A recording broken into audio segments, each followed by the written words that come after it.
Vriende, welkom, ons is by dag 4 van ons oordenkings.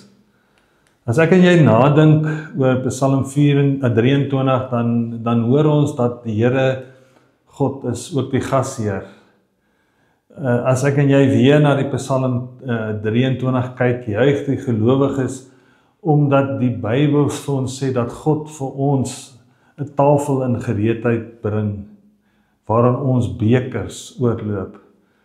As ek en jy in Jesaja lees ons dat hierdie beker van God ook as 'n oordeelsbeker beskryf word.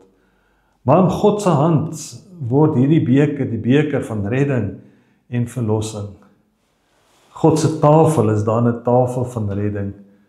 In Psalm 16 lees ons, die psalmdigter sê dat God sy beker is.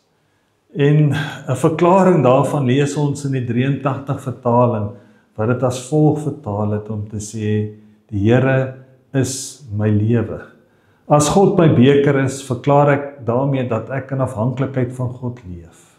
Dan hoor ons Jesus is 'n bergrede, geseënd is die mens wat in afhanklikheid van God leef. Ek verklaar daarmee en jy ook dat die Here is die hoof oor elke faset van my lewe en dat ek die Here kan vertrou met elke faset van my lewe, soos wat dit 'n gelowige waardig is.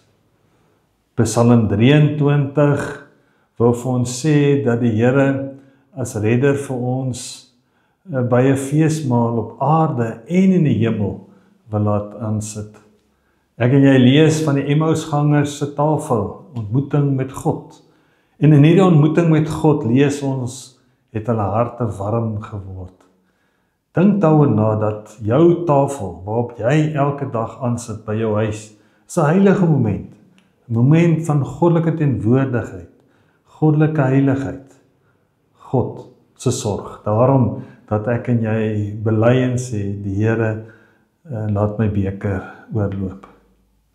Amen.